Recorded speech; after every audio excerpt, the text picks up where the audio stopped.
this Saturday morning. I cannot believe it is our last Object workshop of the year and that we've had to do them all online because of COVID.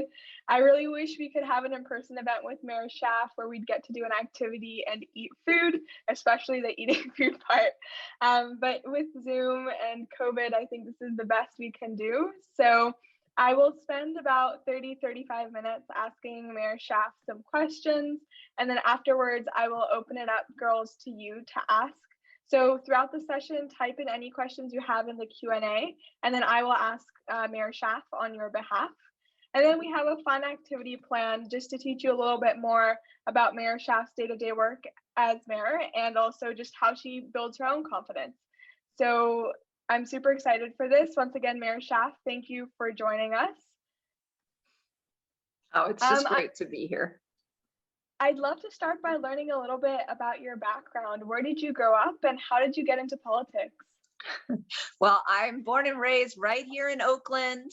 I graduated from Skyline High School, class of '83. Yes, I am that old. And I didn't think about being in politics. I definitely did not see myself as the mayor. I went to college, and like when I applied to colleges, I thought I wanted to be a business major, and I was so wrong. And one thing I hope you remember is do not stress out if you don't know what you want to be yet.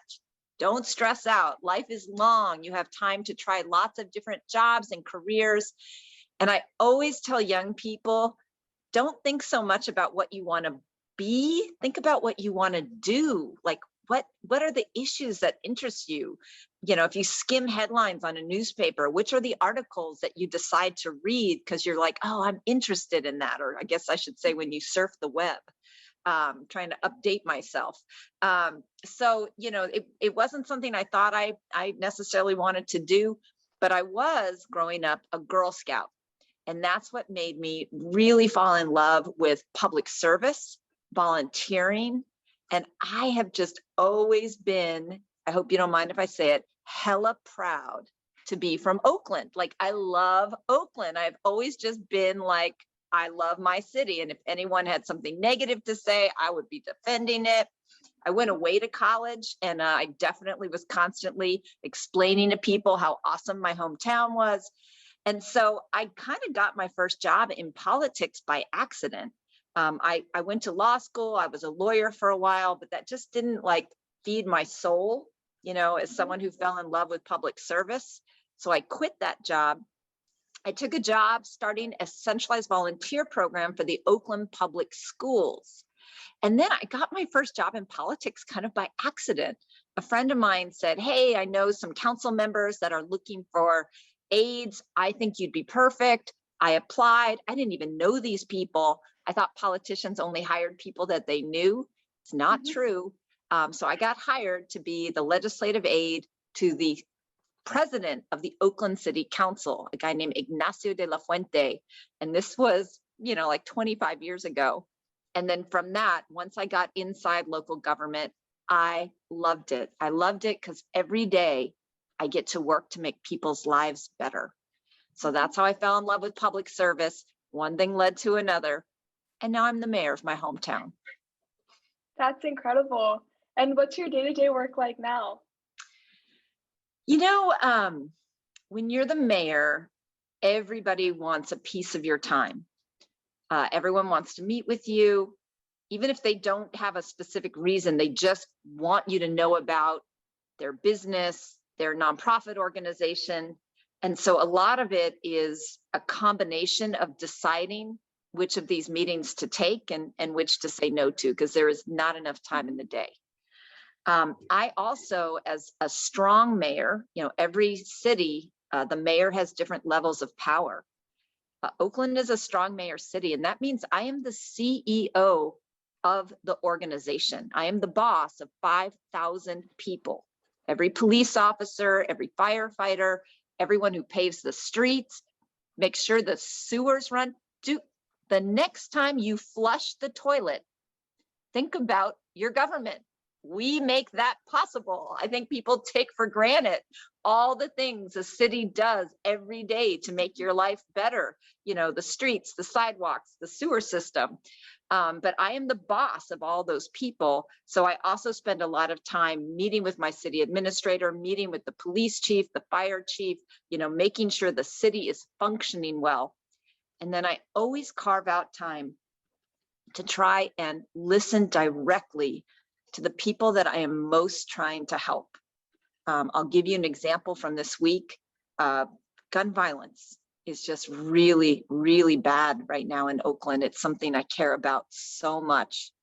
And so I actually took some time this week to go to Highland Hospital and to talk to some people that had just actually been injured by shootings. They were in the hospital recovering from gunshot wounds. Some of them were people who themselves had committed gun violence, you know, who had been to prison for gun violence themselves. So often people are on both sides of gun violence, and to really talk to them, to encourage them, to tell them how sorry I was that the city has not kept them safe, and to also encourage them to make some more positive life changes. So I'd spend time talking to people in some of our homeless programs, hearing, you know, about their life journeys, what they need. I think it's very important that leaders go directly to people and hear their stories. And that's something I really enjoy doing. I love that. But I can also imagine then a big part of interacting with your constituents means you have to face negative feedback and be confronted with what you haven't done right. So how do you navigate that? You know, that is a burden that anyone who holds authority has. Mhm. And there's a difference between leadership and authority. Leaders earn leadership every day. When you think of Gandhi or Martin Luther King, Mother Teresa, they had no formal authority. No one elected them to anything. Right. Yet they go down in history as some of the greatest leaders that we've had. Authority has often been abused. So just because you hold a title or you hold the legal right to make certain decisions does not mean you have earned the title of leader. And let's be honest, people have abused authority. I don't know about you, but when I was in school, I had a lot of issues with authority. I was getting in trouble a lot. I'll just be honest. And so when people are angry at me, I meet that anger with compassion and empathy, because I recognize that that anger is not always at me as a person, but it is about the power and the authority that I hold, and how people who have held authority in the past and hold it today abuse that authority and that power. And so that's what allows me to listen with compassion to absolute anger, and to also be able to hear. When you're feeling attacked, you tend to close your ears, right? You're in fight or flight mode. Right. But you have to listen to criticism. It's important. And then here's another exercise that I want everybody to do who's listening. Okay, this is a really good one. So pay attention. Who here likes to go to Lake Merritt, or who likes to watch ducks on a lake? I always think about the ducks on Lake Merritt, or there's another bird. It's a black bird with a long neck, and they actually dive under the water to go look for their food. They're called cormorants. They're beautiful. But whether you're a duck or you're a cormorant, notice that when a duck comes up from being underwater, the water just beads off them, and they are dry and fluffy in like 2 seconds. And so I always think of myself that I just need to be a duck. You know, I need to keep those fluffy feathers on me that let criticism and negativity just bead off me like the water beads off a duck, and that I can be soft and fluffy again. So I have these moments where I'm like, and then I'm like, be a duck, just let it bead off, and glide on your way across the lake. Okay. That's actually a really beautiful analogy and visual. I love it. I think the flip side of that, and I've actually seen you do this, I remember Oakland was in the spotlight with the ice raids. And I remember President Trump was really hounding you for your position on sanctuary cities. So I remember there, I was really impressed with how you also took a stand. You saw that anger and you actually channeled it into something positive. What was that like? You know, that was that was probably the most interesting moment of my time as the mayor. I made a decision. I can imagine. Yeah. I had like minutes. I had about 3 hours to make a decision about whether or not to publicly share the information that I had learned, which was that there was going to be a major ICE raid in the Bay Area. I shared that information publicly. I knew that it came with risk and not just criticism. I knew that it would be seen as potentially an illegal act, right? Right. Now I tried to share it in a way where it would not be illegal. You know, as my husband said, could we have talked about this before you decided to go to jail? Yeah, I feel like that's a family decision. I'm like, honey, I didn't have time. I'm sorry. But it is true. The President of the United States directed the Attorney General of the United States to put me in jail. He did it publicly. He did it several times. A member of Congress actually introduced a piece of legislation, an actual law called the Libby Shaft Act. I am not making this up. It did not pass, luckily. He introduced it. It did not get the votes to pass. But like literally, very powerful people were trying to put me in jail because I was trying to protect the families that I know deserve to be in this country, but are not, because in my opinion, we have a completely broken immigration system. Now, when I got called out by the president, and he and particularly the head of ICE were nasty. I got called a gang lookout. I got called a lot of things. And I had to make a decision, not only whether to respond to his attacks, but how to respond. And one thing, and trust me, I have very strong feelings about Donald Trump, very strong negative feelings. And yet I didn't want to copy his nastiness, right? I wanted to try and elevate this to a moment of dignity, of truth telling, instead of just a food fight in the cafeteria. Yeah, I mean, it's a lot more than just political discourse. It has such a big impact on actual people and actual families. But I definitely tried not to be nasty or attacking, but to be dignified. Right. And so that's part of your job as a mayor. In fact, it's a huge part of the job of mayor is communicating. And it's not just what you say, it is how you say it. Absolutely.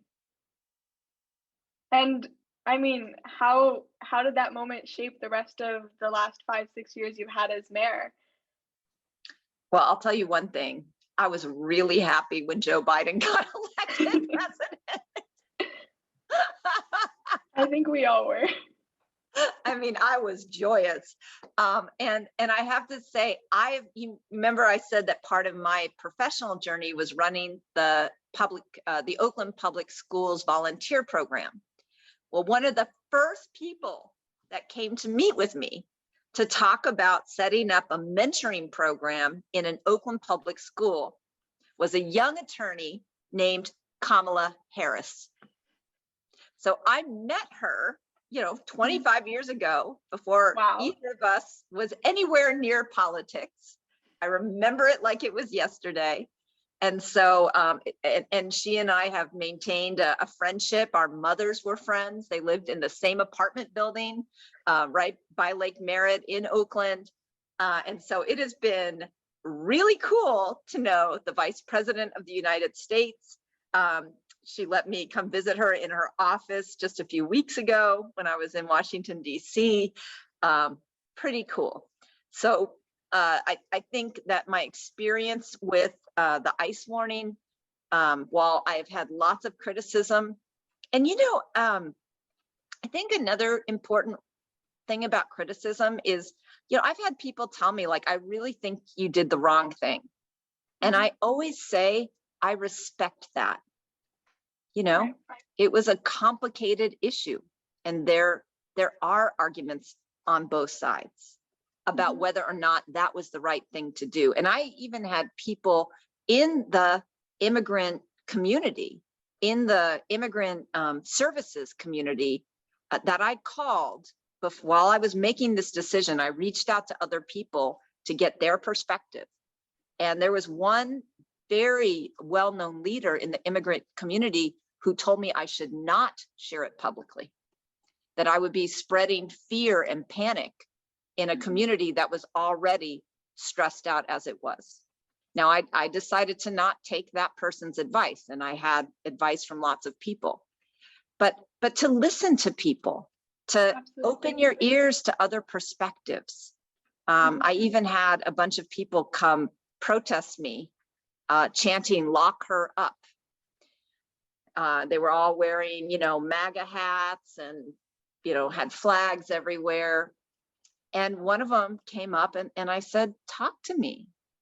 Why are you so upset by this?" And first of all, he was shocked that I actually wanted to have an actual conversation with him.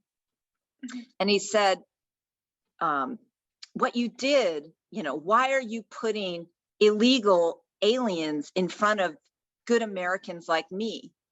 And I said, "It was never my intention to make you feel that way. And I'm sorry if I did."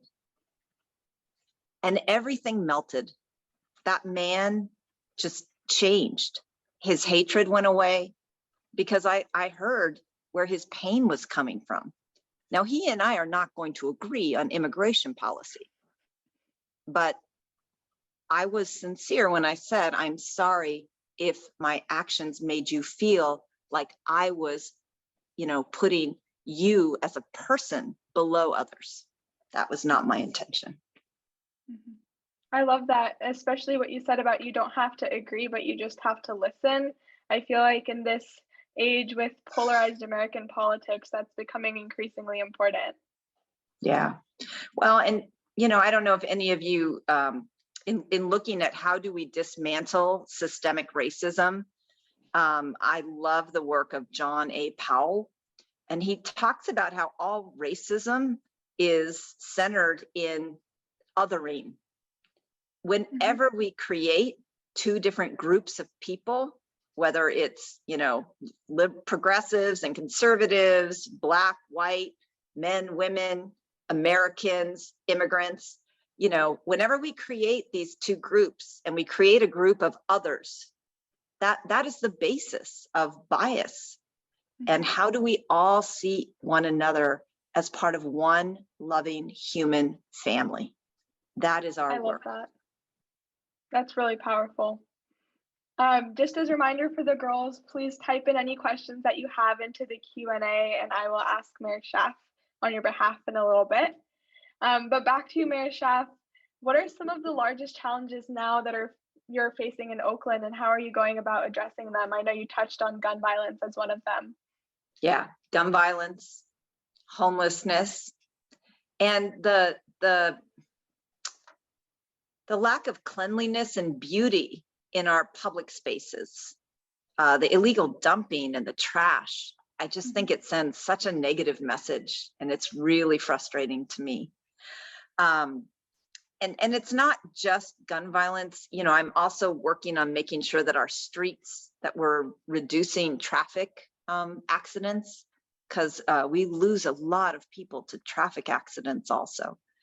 So I do think government's job is to reduce harm and human suffering and to make society more fair. And so that is, work. As far as what I'm doing, Oakland is really, leading the way in some innovations we have one of the largest demonstrations of guaranteed income. And this is taking low-income families and giving them a monthly check of $500, no strings attached, to give them the dignity of navigating their own way out of, you know, economic insecurity into economic security for their families. With homelessness, we've really created much more dignified shelter. The traditional form of shelter is like a big room with cots in it. You're sleeping in a room with 100 people you don't know, and there's nowhere to really store your possessions safely. And every morning you have to leave because they usually use that same space as a dining room. Right. So we've created these things called cabin communities, where each person or couple gets their own little small private cabin. And we try and locate them near where the homeless encampment was. So the communities that are built in these encampments can stay together.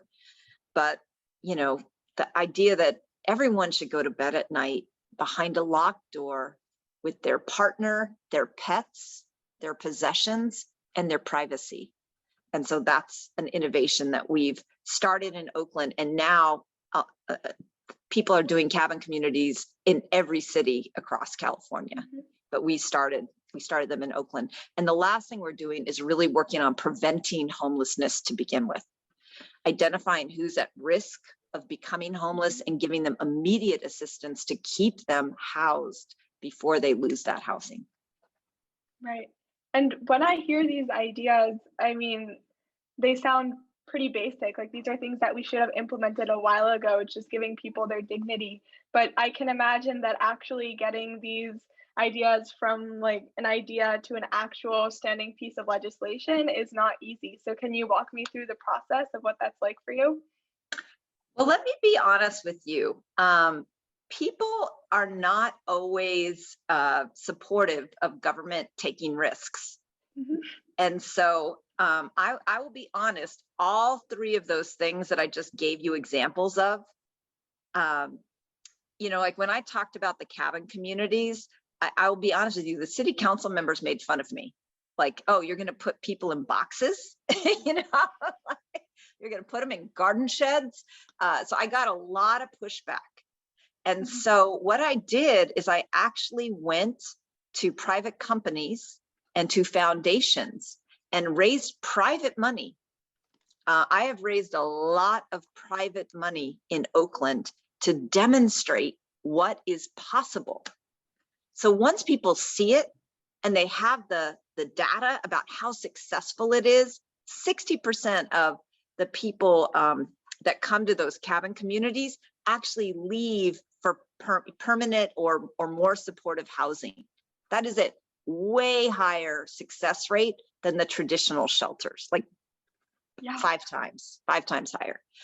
So when you can demonstrate that success, then it doesn't seem so silly or risky anymore. So that's been like my secret sauce as the mayor is really finding these public-private partnerships to demonstrate things with private money, prove that they work, and then I bring them to the city council and say, we need to fund them with our tax dollars now. And that has been a successful evolution. That's a really innovative approach. I actually was not expecting anything like that at all. And how do you handle some of the pushback then that you get from even city council? Because I guess that's your team, that's who you're collaborating with. I'm a duck. I just let that criticism bead off me like water. And, you know, there's nothing like proving people wrong, showing that these things can work, right? And if they're not going to help me, then I go to other partners who will. You know, you might get a door slammed in your face. And this is really important to the girls that are listening. People may make fun of your idea. People may say, I am not going to support this idea, but don't let that stop you. When you go to other people, when you believe in something, when you see its possibilities, you are going to find someone that is going to believe. So don't let that first door that gets slammed in your face keep you from knocking on the second door, knocking on the third door, knocking on the fourth door. Someone is going to open and say yes. Absolutely. I think the flip side to that is that there are moments when our ideas don't turn out as magnificently as we had hoped. So how do you pick yourself back up and keep going with your original vision? Whew. You know, it helps. I'm blessed to have a lovely family. I'm blessed to have friends. And so just to remember your own blessings. And it's a balance, because you know, you don't want to have what they say, your head in the sand. Have you heard that expression? Yeah. You don't want to pretend like your failures didn't happen. But you do want to learn from them. You do want to let them make you stronger. I'm sure someone famous said, you know, all failures are lessons. So I think that's the important thing, to process and learn from what didn't work. And looking back on your journey in politics and life, what role would you say confidence has played in your success? It is everything. And, you know, I really want to be honest with the young ladies or non-binary, or however you identify, people on the line. You know, when I decided to run for mayor, it kind of was a crazy idea. I decided to run against the incumbent. Usually someone who's been the mayor for one term gets reelected for a second term. So most people don't bother to run for office when the current holder of that office is running. And I decided that there was this moment for my beloved hometown, and that the current leader was not the right leader. And I have tremendous respect for her, I really do, but I didn't think she was the right leader for that moment. But I'll be honest with you. I had a lot of struggles, and this is super goofy, but bear with me. I would, while I was campaigning for mayor in the morning, I would look at myself in the bathroom mirror, like right after I brushed my teeth, and I would say, "You are the mayor. You are the mayor." And I had to do that a lot because I didn't want to project I'm thinking about being the mayor, or I didn't want to ask people, do you see me as the mayor? People want someone who already has claimed that identity.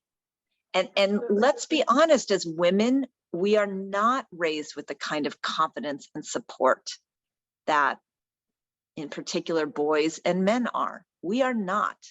And I'm sure I don't need to tell you, there are a million different ways that girls are taught to question their abilities, to question their strength, their toughness, their intelligence. There are a million little ways that people try and chip at our confidence.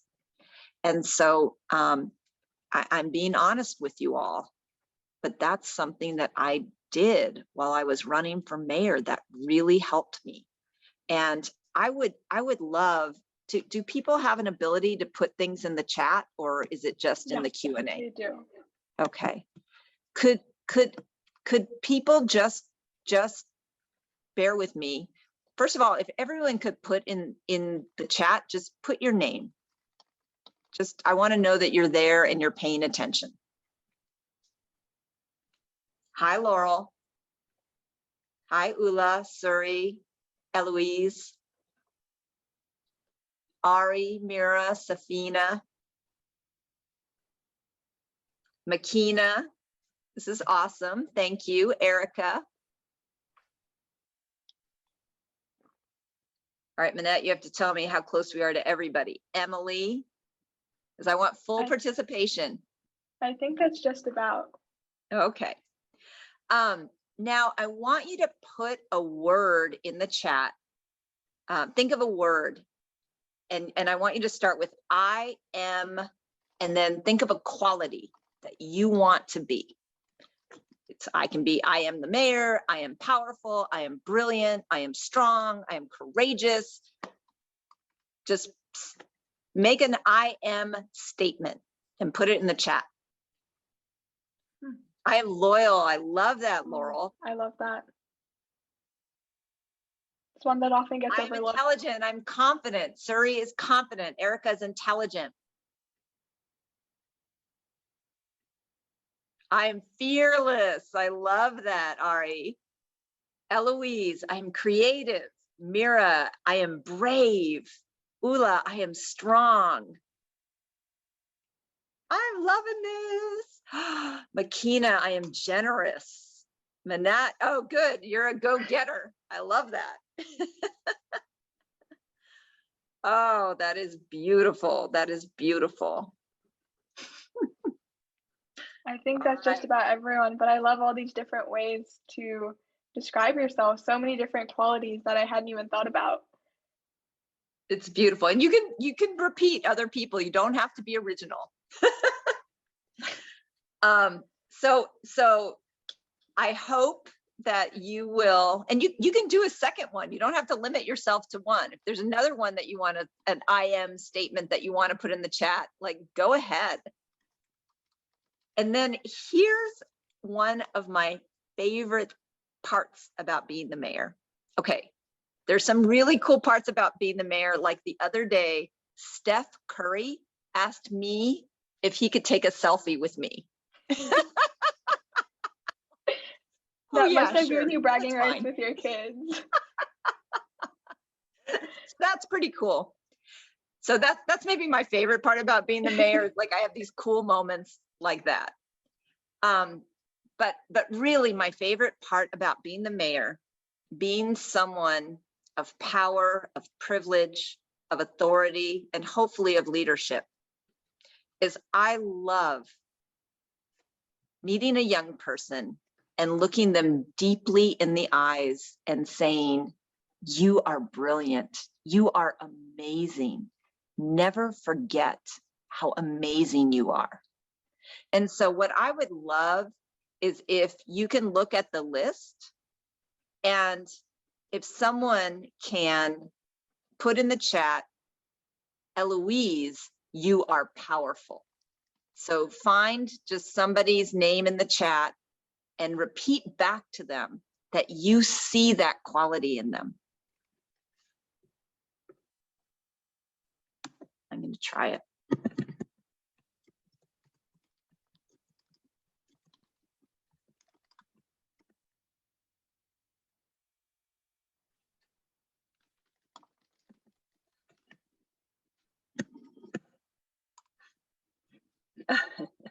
All right, we have to go back up to the top, right? Let me see. Laurel is loyal. That kind of rhymes. Suri is confident. Erica is intelligent. One I like.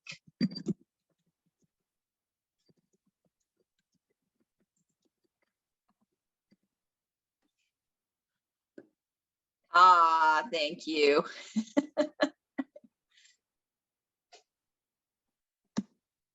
This is I love this exercise because not only are you building yourself up, but you're building a community around you as well.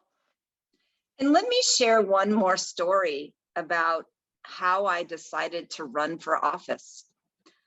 Just like you all are in this amazing program, Object, I did a program called Emerge. Emerge is for Democratic women who are thinking of running for their first office. And when I did that program, I thought, well, maybe I'll run for office someday, like far in the future. I had two really young kids. I think I had a 2.5-year-old and a newborn. And I thought, someday I'll run for office. And there was something about doing Emerge and the women around me that they gave me confidence. And on our very last day, our very last like training day, the girl who was sitting next to me, Susie Loftus, wrote on a napkin, Libby, you will be the mayor of Oakland someday, and I will help you. Oh. And I put that napkin in my purse. That was 2009. I got elected to become the mayor of Oakland in 2014. And I ran into Susie Loftus at a Christmas party that year. This is 5 years later. And I dug in my purse and I found the napkin that she had written on. Wow. And she came out, she lives in San Francisco, but she came out and knocked on doors with her 3 little kids for me when I ran for city council. If anyone's followed politics, she actually ran for district attorney in San Francisco. She lost to Chesa Bodine. But I, went out and campaigned for her. Like, there's something about being in a community of support. And there's something especially important about being in a community of support when you are someone who is not of the dominant identity. If you are not a white, straight male, white, straight, cisgendered male, to have a community of people that are elevating you, supporting you, seeing things in you that maybe you didn't even see in yourself. This is priceless. So I hope that you all continue. I want to see more posts for people, for each other. Here, I'm going to do Sabina is strong. So I hope you continue to practice both self-confidence by giving yourself affirmations, but also never passing up an opportunity to bolster someone else's confidence, to help them see these great qualities in themselves. It makes all the difference in the world. If other women hadn't done that for me, I would never have run for mayor of Oakland, and I would never have been the mayor of my beloved hometown. And I would never have had the opportunity to stand up to Donald Trump in defense of the people of my community. And what a gift.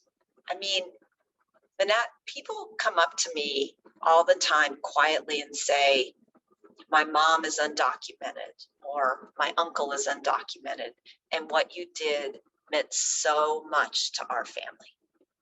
That is the most wonderful thing about being of service to your public, to make a difference in other people's lives. Especially a difference like that determines whether families get to stay together, and if you get to see your dad at the holidays or something like that, that's really incredible.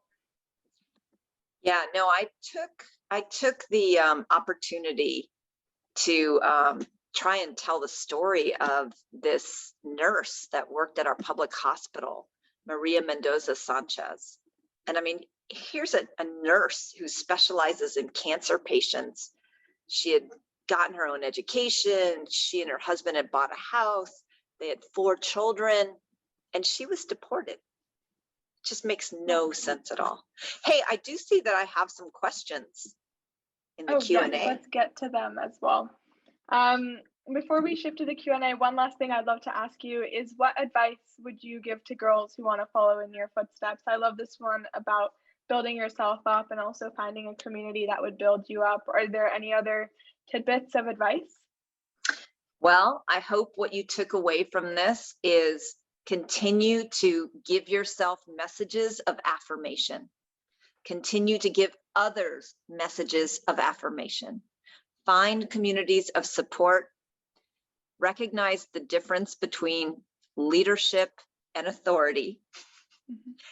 And part of that means also you don't have to wait to have a title like mayor to actually stand up and do good and lead in the world. Most of our great leaders have never had a title. And then finally, affirm others, and then be a duck, just coat yourself in little fluffy feathers and don't let other people's negativity get to you. And don't mirror it back. Stop that othering. Try to be a warrior in the fight to make one human family. These are great tidbits of advice. I love all of them. And building on the be a duck, I think there's this great question in the chat. Have you ever had any self-doubt, and how do you handle that? Every day. That's what is humility. Humility is, constantly, and maybe there's a difference between doubt and inquiry. How's that? I guess the other thing that helps me make sure that my self-doubt is inquiry and not incapacitation, right? Like self-doubt can stop you from being your fabulous self, or self-doubt can be healthy and be, a method of asking yourself, what could I have done differently? What can I do better in the future? And for me, I always try and I ground myself in my personal values. And my personal values are integrity, compassion, love, and transparency, like being authentic and honest with other people. In fact, sometimes people say I'm overly honest. I'm an oversharer. In fact, please don't go out and tell everybody that I talk to myself in the mirror. That's a little embarrassing, but I wanted to share it with you. I'm trying to be open and honest. That's so funny. Awesome. And then another question in the chat: what solution to poverty would you say is the most effective that you've implemented in Oakland? Well, first off, to solve poverty, it can't be done city by city. Each city can do some things, but the power that the state government has and the ultimate power that the federal government has, like the city can't match that. Right. The city has to pass a balanced budget every year. The state of California has to pass a balanced budget every year. It is only the federal government that gets a credit card. And the reason a credit card is important is, for example, the federal government has decided that everyone, no matter how poor they are, deserves medical care, and especially emergency medical care. And no matter how much money is in the federal government's budget that year, they will pay for medical care for people who are too poor to pay for it. And if they have to go into a little bit of debt, if they have to put it on the credit card, they do that. But they're the only ones that can do that. Mm-hmm. I believe that housing is a basic human right, and the federal government should make sure that everybody has a roof over their head. And they're the only layer of government that can do that. So I'm sorry if that was a crash course in the different financial structures of your layers of government, but that is important. But what are the most effective things that the city of Oakland has done within our own powers? One is invest in more public affordable housing. I think part of what is making people poor right now is how expensive housing is. Because, right, there are two sides to poverty. One is how much money you make, and the other is how much money it costs to live here. And right. This is a very expensive city. And so I think we have to attack it from both sides. Some other really effective things that the city of Oakland have done at the city level is the city of Oakland passed a higher minimum wage law than other parts, that are higher than what the federal government or what the state of California require. I don't think you should work a full-time job and still be poor. So the city of Oakland passed a higher minimum wage, very effective. So affordable housing, higher minimum wage, and then the other big thing that I'm really passionate about is education. And in Oakland, this is probably my favorite accomplishment. As mayor, I founded the Oakland Promise, and it is a cradle to career set of supports to make sure that every public school student in Oakland has the financial support to go to and through college. Because in this economy, the more education you have, the higher wage you can earn. And so all of those, I think, are things that Oakland has done to address poverty.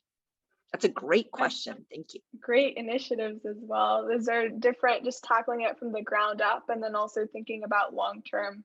I really like how you're kind of balancing both the now and the future. Yep. And then last question, with two major sports teams leaving Oakland, what future do you have in mind for the Oakland Coliseum and the arena?